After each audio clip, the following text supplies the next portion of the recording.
Janine, tell us a little bit about what's happened to you in the last 4 or 5 years. Well, in 2004 I was diagnosed with a sarcoma, cancer in the pelvis, and I had 6 months of chemotherapy, and then I was told I had to have my left leg amputated and actually have a hindquarter amputation, which means I have no hip, no pelvis, nothing.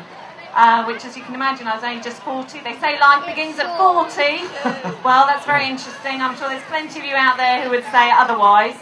Yes, I was very active, I was a runner, very sporty, and so to be told I would have to lose my leg was a huge, huge issue.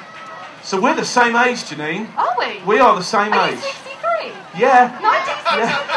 I look a lot younger than I am, I know that. I know people are saying, what? Surely, over 40? Surely not. 1963. So that was a devastating blow, Janine, obviously. Absolutely. I think one of my big questions, I suppose, as a Christian, you know, I guess you're someone who prays and someone who trusts God for their life. I mean, how do you make sense of the chaos of that kind of an incident happening to you when I guess you believe that God would give you a different sort of route out than that? I think for me it was a case of dealing in the reality. The reality was that God did not heal me miraculously. I had thousands of people across the world praying for me, but God did not take away the tumour, He did not save my leg in the miraculous.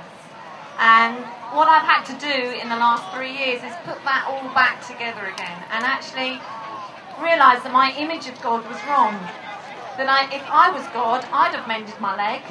Therefore, I had to think about who God was. And even though I've been a Christian for many, many years, it really shook the foundations of my faith, for which I'm really glad, because in the last 3 years, I would say I have a far, far better understanding of who God is and what He can do, and I can say that actually, if I hadn't had cancer, if I hadn't had my leg amputated, I would not have wrestled with God. God for you today. God for me is someone whom I can trust. I have hope for the future. I have a hope. That's what I've got. When you've been given a diagnosis with cancer, it's a bit like the sword of Damocles. You're never quite sure when it's going to drop again. And I have to have a hope and belief that God has got a future for me. I don't know how many days or months or weeks or years that's going to be, but He has got a future for me. And that I need to take each day and live each day as a day from Him and get on with it. Janine, I'm sure that your story is inspirational to hundreds of us here today. A lot of people, they reckon 70% of people in this country believe in God, but maybe they don't get to go to church or do the thing about being a Christian or whatever. What would you say out of your personal experience, Janine? What would you say to someone who maybe believes in God and would say, yeah, but has never actually ever done anything about that? What would you say? I believe in the Queen, but I don't know her. And I think that's the issue, isn't it? You can believe in God, but do you follow Him? Do you know Him? And it's when things get really tough, because life is difficult, and I think we pretend that it isn't, and it is flipping hard.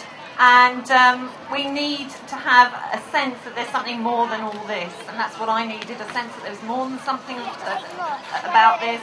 I needed also to know that I had an access to God, and that was through Jesus Christ. And believing in Him has made a huge, huge difference to my life. But at the same time, I recognise that it's not easy, and we have to deal with the reality, deal with where you're at, and understand that, you know, Jesus will meet you where you're at. And God told me very clearly when I was about to have my operation that He would walk the path with me, and He's done that. I'd like you to put your hands together to a woman with tremendous guts and an amazing story. Janine, thank you so much for coming up today.